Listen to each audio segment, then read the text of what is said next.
Hello guys, అందరికీ నమస్కారం. ఈరోజు కథ సెల్లింగ్ వర్జినిటీ. నీకు వెనక ముందు ఎవరు లేరా? లేరు అంటే విచ్చలవిడిగా ర్యాగింగ్ చేసుకోవచ్చు అని. లేరు అన్నట్లు తల అడ్డంగా ఊపింది వైనవి. అయితే మాకు ఫుల్ ఫ్రీడమ్ ఇచ్చావు పో అంటూ దగ్గరికి వస్తుంటే అయోమయంగా చూసింది. నిజంగా ఎవరూ లేరా? లేక ఉన్నా కానీ లేరు అని చెబుతున్నావా?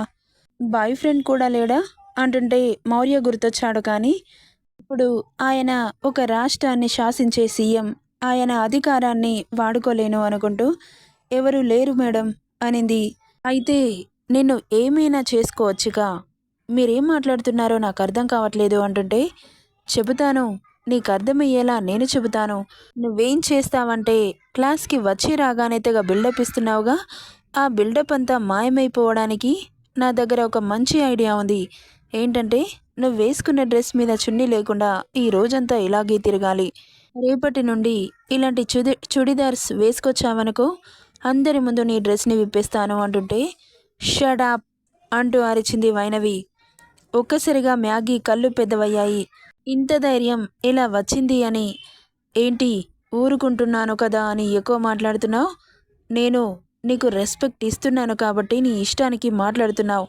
అదే రెస్పెక్ట్ వదిలేశాననుకో, ఈ కాలేజ్లో నీ బ్రతుకు ఎలా అయ్యుండేదో తెలుసా? పోనీలే ఆడపిల్ల అని ఊరుకుంటున్నాను. నెక్స్ట్ టైం నీ ఇష్టానికి మాట్లాడి నీ ఇష్టానికి బిహేవ్ చేశావనుకో, చూపిస్తా ఈ వైనవి అంటే ఏంటో చూపిస్తా. రేఖ పదవే ఇక నుండి అంటూ ఆమె చెయ్యి పట్టి లాకెళ్ళింది. వెళ్తున్న వైనవిని చూసి, దీనికి ఎంత పొగరు, దీని సంగతి ఇలా కాదు అంటూ రాహుల్ అంటూ అరిచింది. ఆమె అరుపుకి వైనవి ముందుకు దూసుకొచ్చింది ఒక బైక్. అంత స్పీడ్గా దూసుకొచ్చేసరికి భయంతో వెనక్కి అడుగు వేసింది. యూ రాస్కెల్, కళ్ళు కనిపించట్లేదా? మీదకి దూసుకొస్తున్నావు.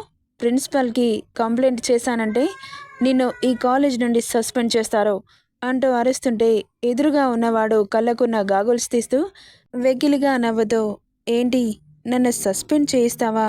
చేయించవే, ఎలా చేయిస్తావో నేను చూస్తాను అంటూ ఆమె ముందుకు వస్తుంటే వెనక్కి వెళ్తోంది వైనవి. ఇప్పటిదాకా ధైర్యంగా మాట్లాడావు, ఇప్పుడేంటి వెనక్కి వెళ్తున్నావు అంటూ ఆమె మీదకొస్తుంటే, ముందుకు వచ్చావంటే ఏం చేస్తానో నాకే తెలీదు అని వేలు చూపిస్తూ సీరియస్గా చెబుతుంటే, అచ్చా ఏం చేస్తావు? చేసి చూపించు, నాకు చూడాలనుంది అంటూ ఆమె ఒంటి మీద చెయ్యి వేయబోతుంటే వెనక్కి జరిగింది. రేయ్, టచ్ చేస్తే చంపేస్తా. నీ చేతుల్లో చావడం కంటే అంతకంటే అదృష్టమేముంది చెప్పు అంటూ ఆమె చున్ని పట్టి లాగి పక్కన పడేశాడు. ఒక్కసారిగా షాక్ అయి చూస్తోంది వైనవి. అక్కడున్న వాళ్ళందరూ కూడా ఆమెను అలాగే చూస్తూ ఉన్నారు. మ్యాగీ మాత్రం, వెరీ గుడ్ రాహుల్, ఇది నన్ను ఎంత మాట అనిందో తెలుసా? దీనికి పొగరు మామూలుగా లేదు.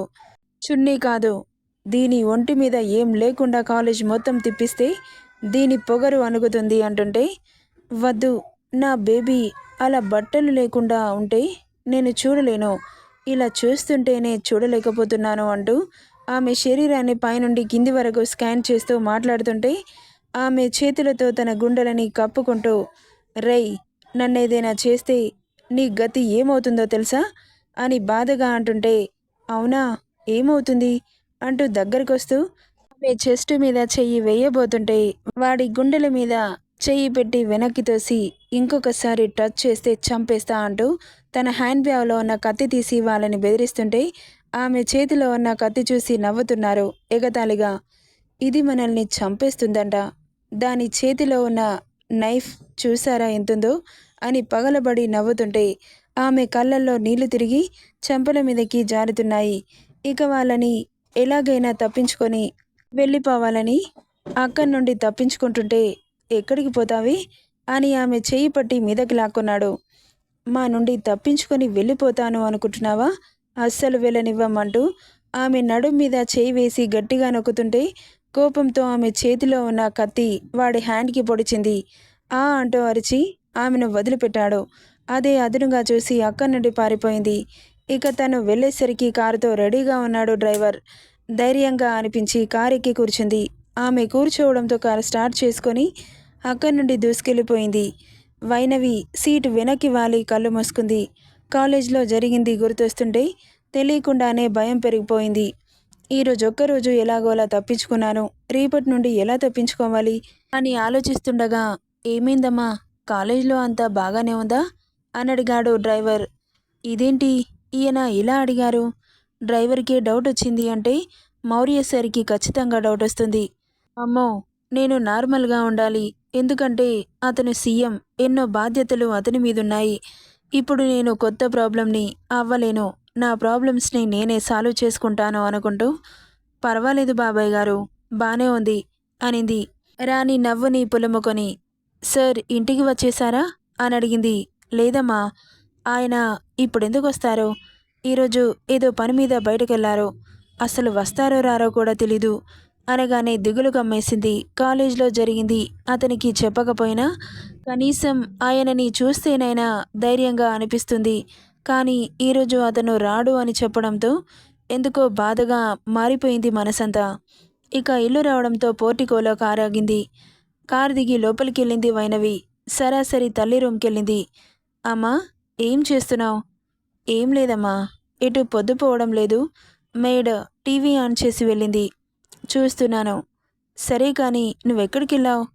ఆఫీస్కెళ్ళావా అని అడుగుతుంటే ఇక తల్లికి అబద్ధం చెప్పలేక నిజం చెప్పాలనుకుంది వైనవి.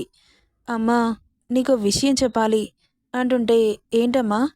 అది మౌర్య సార్ బిజినెస్ మ్యాన్ కాదు, ఈ రాష్ట్రానికి సీఎం, మొన్నే ఈ ఎన్నికల్లో గెలిచారు అనగానే షాక్ కొట్టినట్లు చూస్తూ, నువ్వేం మాట్లాడుతున్నావమ్మా? ఆయన ముఖ్యమంత్రినా? అసలు ఈ విషయం మనకెందుకు తెలీదు అంటుంటే, నువ్వు హాస్పిటల్లో ఉన్నావు, నీ దగ్గర నేనున్నాను, అప్పుడే ఎన్నికల రిజల్ట్స్ వచ్చాయి, మనకి మన బాధలు ఎక్కువ ఉన్నాయి, ఇంకా రాజకీయాలని పట్టించుకునే స్థితిలో ఎక్కడున్నాం అనింది వైనవి. మరి నీకెందుకు హెల్ప్ చేయాలనుకున్నాడు? నన్నెందుకు కాపాడాడు అంటే, అమ్మా, ఈ విషయం నాకు క్లారిటీగా తెలీదు, అడిగితే చెప్పట్లేదు, టైం వచ్చినప్పుడు చెబుతాను అంటున్నాడు. కానీ నేనంటే అతనికి ఇష్టం, ఇంతంటే లైఫ్ లాంగ్ అతనితోనే ఉంచుకునేంతలా అని చెబుతుంటే అలాగే గుడ్లప్పగించుకొని చూస్తూ ఉంది. నీకు ఇంకో విషయం చెప్పనా? ఆయన నన్ను కాలేజ్లో జాయిన్ చేశాడు, నన్ను చదివించడానికి అంటుంటే ఆశ్చర్యం అయోమయం ఆమెలో. నువ్వంటే ఎందుకు అతనికి ఇష్టం? అతనికి నువ్వు ముందే తెలుసా? ఇలా పెళ్ళి కాకుండా అతని ఇంట్లో ఉంటే చూసేవాళ్ళేమనుకుంటారో అని అడుగుతుంటే, నువ్వేం టెన్షన్ పడకమ్మా, అన్ని డౌట్స్ త్వరలోనే తీరుస్తానని చెప్పాడు. ఆయన సీఎం కదా, చాలా పనులుంటాయి, ఇప్పుడు పెళ్ళి పిల్లలు అని ఇబ్బంది పెట్టడం నాకు ఇష్టం లేదు అంటుంటే ఇంకేం మాట్లాడలేదు విజయ. కానీ ఆమె మనసులో మాత్రం చాలా అనుమానాలున్నాయి. ఒక రాష్ట్రానికి సీఎం అయ్యుండి నా కూతుర్ని ఎందుకు ఇష్టపడుతున్నాడు అని ఆలోచనల్లోనే ఉండిపోయింది. తల్లితో కాసేపు మాట్లాడి తన రూమ్కెళ్ళింది వైనవి. ఆ రోజు రాత్రి వరకు మౌర్య కోసం ఎదురు చూస్తూనే ఉంది. అతను వస్తే బావుండు అనిపిస్తోంది, కానీ వస్తాడో రాడో ఇంకా తెలీదు. ఇక వెయిట్ చేసి అలసిపోయి బెడ్ మీద వాలింది. అప్పుడే టక్ టక్ మంటున్న శబ్దం రావడంతో టక్కున తల తిప్పి చూసింది వైనవి. లోపలికి వస్తున్న అతని షాడోని చూసి కాస్త టెన్షన్గా అనిపిస్తుంటే అతను ఇంటికి వచ్చేశాడు అన్న సంతోషం ఎక్కువైపోయింది. లోపలికి వచ్చిన మౌర్య ఆమెను చూసి చిన్నగా నవ్వి దగ్గరికి వెళ్ళాడు. ఇప్పుడే వచ్చారా అని అడిగింది. అవును అన్నాడు. ఈరోజు చాలా లేట్ అయిపోయింది. కాస్త పనుంది, బయటకెళ్ళాను, అందుకే లేట్ అయింది. ఫస్ట్ డే కాలేజ్ ఎలా ఉంది, నచ్చిందా అని అడిగాడు.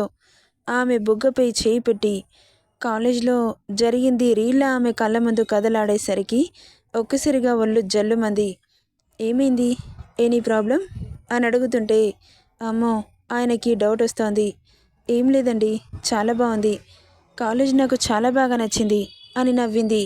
అయితే సరే, నేను ఇప్పుడే వస్తాను అంటూ వెళ్ళాడు. ఇక వెళ్ళిన అతన్ని అలాగే చూస్తూ అబద్ధం చెప్పినందుకు మనసంతా భారంగా అనిపిస్తుంటే అలాగే బెడ్ మీద కూలబడింది. ఇప్పుడు ఈ విషయం చెప్పి బాధ పెట్టడం ఆమెకిష్టం లేదు. ఇప్పుడంటే అతను ఉన్నాడు, ఎప్పటికీ నాతోనే ఉండలేడుగా. నా సమస్యలని నేనే పరిష్కరించుకోవాలి, అలవాటు చేసుకోవాలి, ఎవరికి భయపడకూడదు. అసలు నేనెందుకు భయపడాలి? ఏం తప్పు చేశానని భయపడాలి? రేపు ఎక్స్ట్రా చేశారంటే వాళ్ళ సంగతి చెబుతాను.